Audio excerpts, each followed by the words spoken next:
Se você abrir esse vídeo é porque você quer melhorar os seus códigos e entender de uma vez por todas os strings do Java, te colocando num passo mais avançado do seu conhecimento e da sua carreira, porque de fato, strings são muito úteis. E é nisso que eu vou te ajudar a entender agora. Mas vamos por partes. O que é o string? É uma interface que trabalha com coleções de dados de forma declarativa, fluida e funcional. Em vez de escrever loops manuais, transformar, ordenar, coletar dados com encadeamento de operações.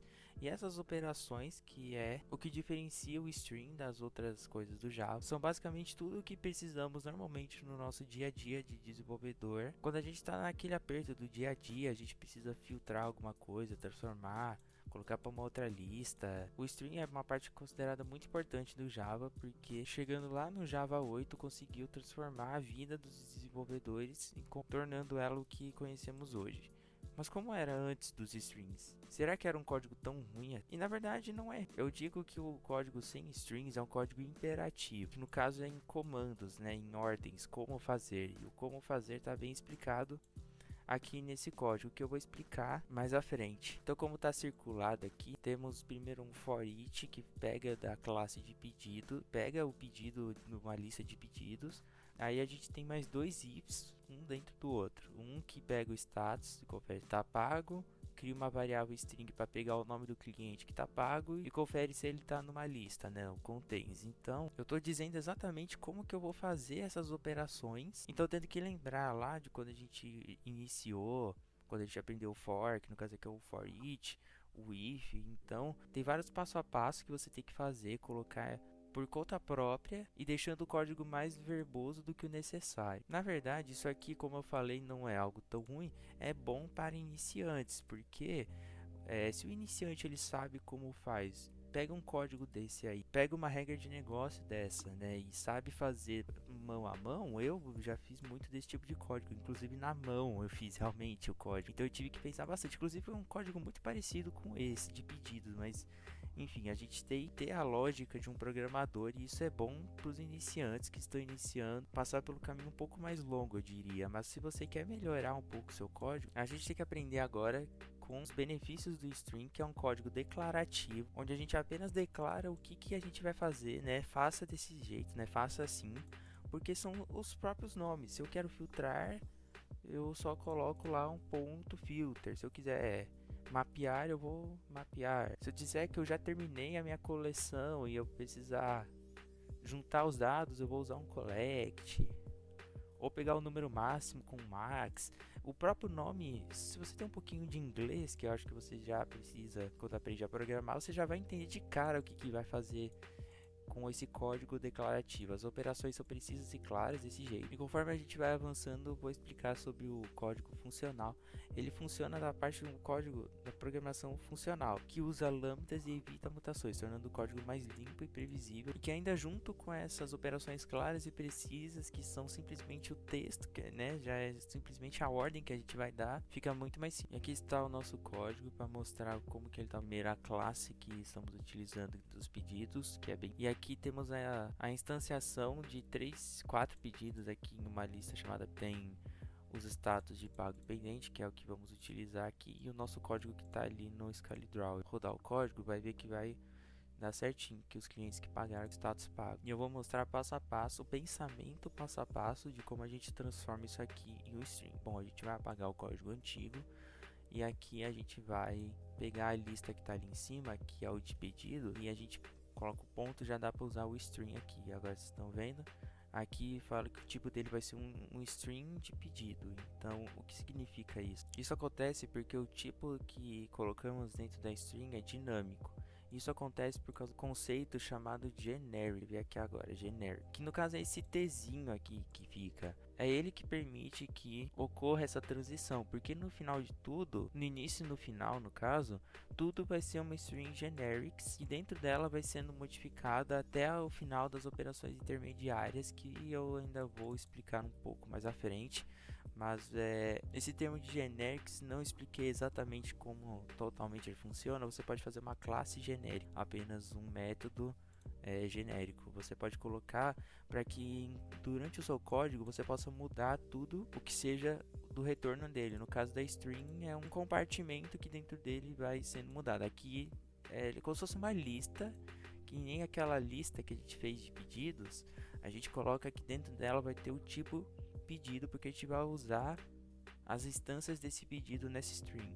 E como a gente já tinha começado o string lá no código, vou mostrar rapidamente esse caminho do string que eu fiz aqui. Se chama pipeline.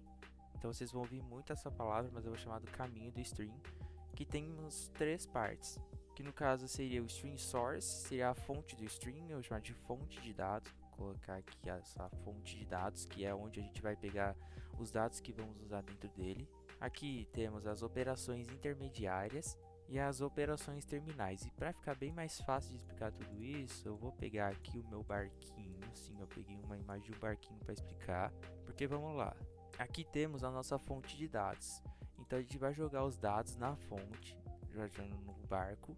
E a gente vai colocar aqui, a gente vai colocar no caso os pedidos. A lista de pedidos no caso. Então essa é a nossa fonte de dados. Aí você coloca elas dentro do barquinho. Então o barquinho vai andando. Ele vai chegar aqui na parte da operações intermediárias, as operações intermediárias, que são esses métodos aqui que a gente usa, que são bem simples de ler, como eu já expliquei, temos vários deles, esses aqui são os que eu achei mais importantes, a gente vai usar algum deles.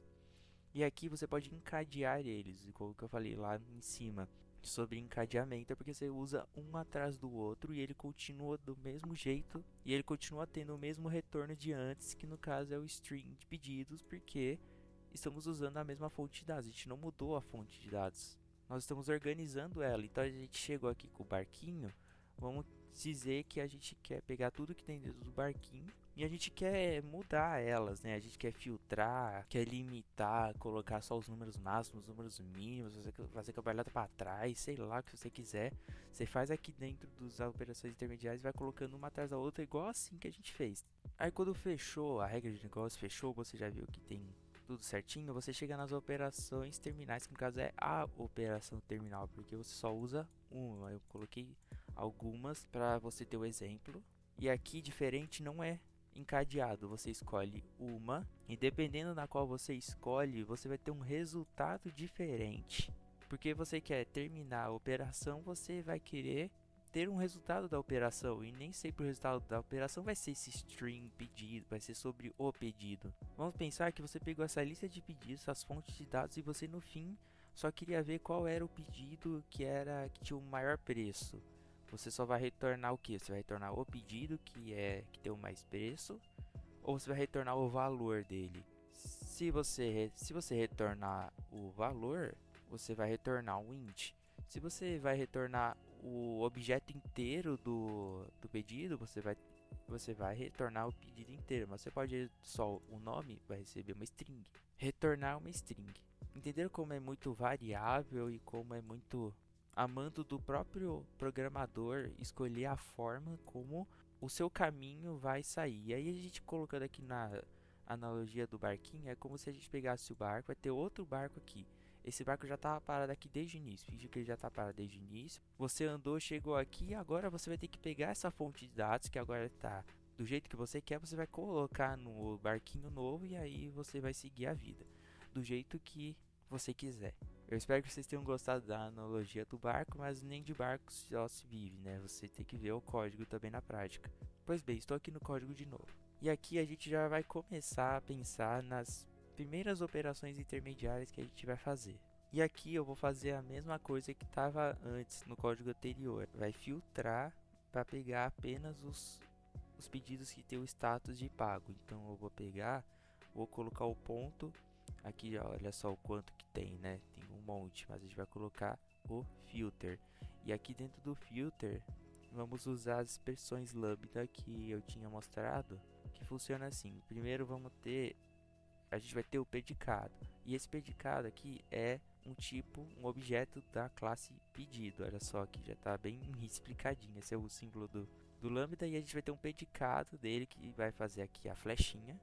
E a partir da flechinha, olha só, já está a classe pedido, porque ele está pegando do objeto que tem na lista, que no caso é as instâncias do pedido. Então a gente chama de P, que fica mais fácil, e a gente pode acessar os métodos que tem aqui dentro. Olha só, get cliente, que eu tinha mostrado antes. Vamos pegar o get status, fazer um equals rapidinho só para fazer o objetivo, que é saber se o pedido é pago. E o código vai dando errado assim no início mesmo, porque ele vai avisar que isso é aqui ó, isso é uma operação intermediária que tem o predicado e que não pode terminar desse jeito, mas a gente vai usar mais métodos. E depois que a gente filtrou só os clientes, pense bem, a gente já filtrou eles já estão aqui, a gente só precisa agora fazer o ponto map para pegar o cliente em si. No caso, o cliente que é uma variável do pedido. Então a gente vai usar aqui p de novo, só que a gente vai usar outro método agora que é o getClient. Tem outra forma de também fazer assim sem ser com a flechinha. Você vai usar a própria classe aqui pedido. Vou colocar dois pontos, dois pontos. E aqui você já tem acesso, né? Get cliente. Então a gente pode deixar assim só para a método de exemplo. O map basicamente ele pega os itens que você colocou e vai transformar eles em uma nova string. Aqui o que ele está querendo dizer? Eu vou pegar o get cliente retorna um string. Então aqui a partir daqui já vai ter um string de strings. E não vai deixar no pedido original, que no caso é a classe. A gente usa da classe ao nosso favor para trocar o que a gente quer. Tanto que até o erro que ele tá dando aqui, ó, é exatamente isso que eu falei. Tá tendo um string de strings e o tipo que tá antes é a lista de strings, né? E como a gente não colocou a operação final, vai dar esses erros mesmo. E aqui no exemplo, eu lembro que aqui no exemplo tinha um nome repetido, se não me engano. Porque o próximo que a gente vai usar, que eu gosto bastante, é o ponto distinct. Esse distinct, olha só, já tá aqui o tipo, já aparece aqui na própria ideia, é o tipo de retorno que tá tendo. O distinct eu lembro bastante do SQL. É uma tag não, é uma palavra reservada do SQL que tira os nomes repetidos, tira tudo que está repetindo, ele está distinguindo dos nomes que já estão e já que não estão. Aqui é só você colocar eles, já faz o trabalho. Por isso que o string é muito bom, você já faz isso. E aqui, toda vez que está falando desse toList, é porque, de novo, ainda faltam as operações finais. E o bom também a gente pode colocar mais um que eu nem tinha feito no outro, mas que se chama sorted, que ele vai ordenar eles por ordem alfabética. No caso aqui é a ordem alfabética porque eu vou fazer eles por nome. E aqui finalmente a gente chegou na operação terminal. E a IA já colocou aqui o código que a gente usa aqui no final, que a gente pode, acho que só colocar toList.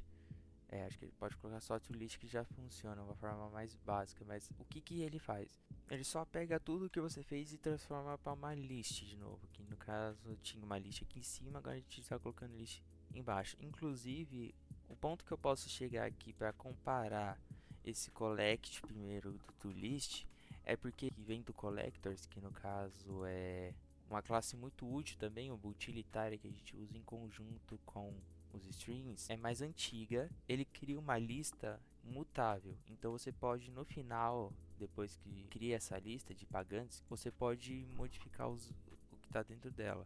Se você coloca só o toList, ele cria uma lista imutável, que você não pode mudar os itens que está dentro dela, então você pode acabar se confundindo só porque deixar esse código mais conciso, mas esse é uma operação final, como eu falei, porque justamente o que a gente está esperando para retornar aqui é uma lista de strings, porque eu já sabia que iria retornar a lista de strings no final. Mas muitas vezes isso aqui já está no retorno do método, e aí você tem que chegar na conclusão de tudo que você está fazendo aqui, tem que chegar num tipo do retorno que vai estar no método. Então, você pode ir testando, não é difícil, você só tem que ir treinando como que funciona cada coisa do string.